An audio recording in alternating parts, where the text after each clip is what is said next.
آیا تاسې د غټې خېټې یا زیات وزن څخه سر ټکوئ؟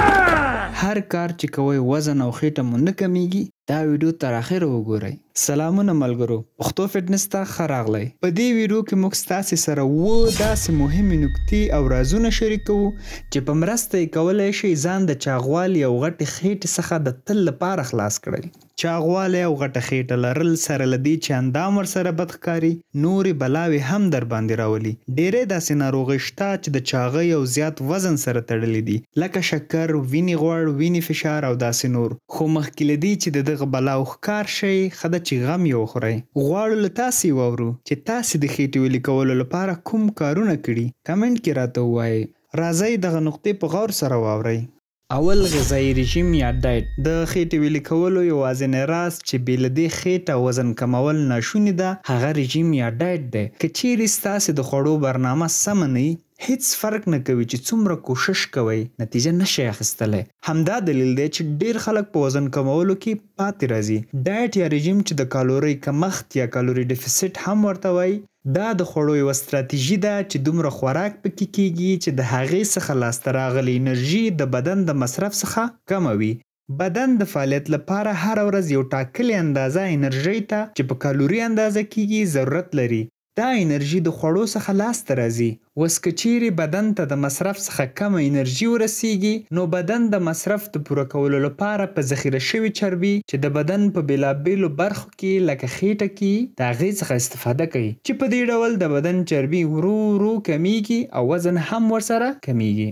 مثلا که تاسې ورځ کې 2200 کالورۍ ته اړتیا ولرئ او د خوړو څخه 1700 کالوري ترلاسه کړئ، نو بدن 1500 نورې کالورۍ ته اړتیا لري. بدن دغه 1500 کالوري د چربۍ څخه لاسته راوړي. کله چې ځان ته رژیم برابروئ، د بدن د ضرورت وړ انرژۍ څخه باید د 2500 څخه نیولې تر 0 کالورۍ پورې کمه کالوري ترلاسه کړئ. څومره چې د کالورۍ کمښت زیات وي، هغومره ډېر وزن د لاسه ورکوئ. د خپل بدن د کالورۍ د اندازې معلومولو لپاره د کالوري کالکولیټر څخه استفاده وکړئ. دویم، د مغذي موادو تناسب وساتئ.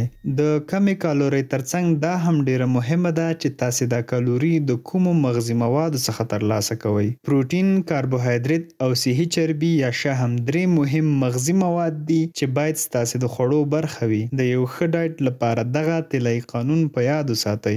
اول رژیم مو باید 40% پروټین ولري. پروټین کولی شئ د چرګ غوښه، سره غوښه، ماهي، هګۍ، لوبیا، دال او عدس څخه لاسته راوړئ. دویم 40% خواړه مو باید کاربوهایدریت وي. د کاربوهایدریتو ښه منابع بشپړ غلجات، سبزیجات او میوه‌جات دي. دریم رژیم مو باید 60% سالمه چربي ولري. د شحم لپاره ښه منابع د زیتون غوړي، وچې میوې او داسې نور شیان دي. غواړو چې د ډایټ جوړولو لپاره داسې ویډیو جوړه کړو چې په مرسته یې تاسې ځان ته خپل ډایټ برابر کړئ.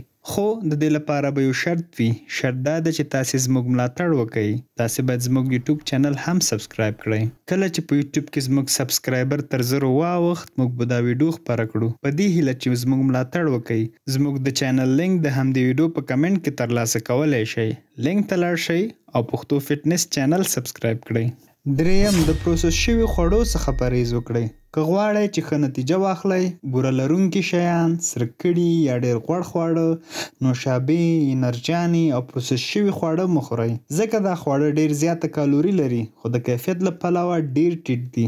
دا شیان ستاسې د وزن کمولو زحمت په سیند لو کوي. د دې شیانو څخه ډډه وکړئ. څلورم، فعال اوسئ. فزیکي فعالیت او فعال اوسېدل کولی شي ستاسې د خېټې ویلي کولو پروسه چټکه کړي. نو کوښښ وکړئ چې ساده کارډیو حرکتونه لکه پیاده تګ، منډه وهل یا بایسکل چلول ورځ کې د 10 څخه تر 45 دقیقو پورې ترسره کړئ. پنځم، د جیم حرکتونه مه هېروئ. زیاتره خلک چې جیم ته هم ځي، په وزنو باندې تمرین نه کوي.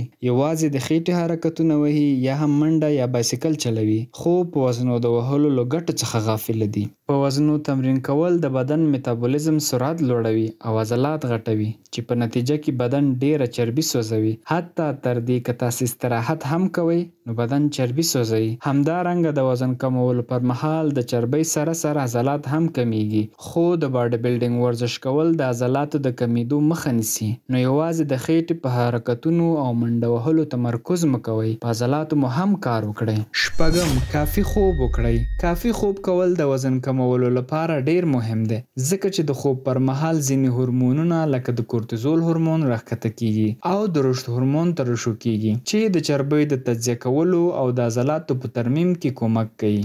همدارنګه کافي خوب د بدن میتابولیزم تنظیموي او د روزانه ورزشي فعالیتونو لپاره بدن ته انرژي برابروي. خو برعکس بیخوبي په بدن کې د اشتها هورمون زیاتوي او د مړښت هورمون راکموي چې کولی شي د ډیر خوراک لامل وګرځيږي او بدن کې ډیره چربي ذخیره شي. نو کوشش وکړئ چې د 7 څخه تر 8 ساعتونو پورې خوب وکړئ. د ښه خوب لپاره د 3-2-1 قانون څخه ګټه واخلئ. دا قانون دا وایي چې د خوب څخه 3 ساعته مخکې خوراک مه کوئ، 2 ساعته مخکې څښاک مه کوئ او 1 ساعت مخکې موبایل مه کاروئ.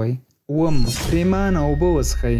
بدن 90% اوبه لري. کافي اندازه اوبه څښل د چربي سوزۍ سره مرسته کوي. همدارنګه د لوږې احساس راکموي، هاضمه قوي کوي او په ټول بدن کې انرژي زیاتوي. کوشش وکړئ په ورځ کې تر 3 لیټرو پورې اوبه وڅښئ. د دې لپاره چې همیشه اوبه وڅښئ د اوبو یو بوتل د ځان سره ګرځوئ. نو دا و د خېټې او وزن کمولو 7 مهم رازونه چې تاسې سره مو شریک کړل. تاسې د وزن کمولو او خېټې ویلي کولو په اړه جدي یاست. دا نکتې حتما تعقیب کړئ. نتیجه به تاسې هم حیران کړي. که څوک جیم ته لاسرسی نه لري کولی شي د جیم نه بغیر د دغو نکتو په عملي کولو سره خپل وزن او خېټه کمه کړي.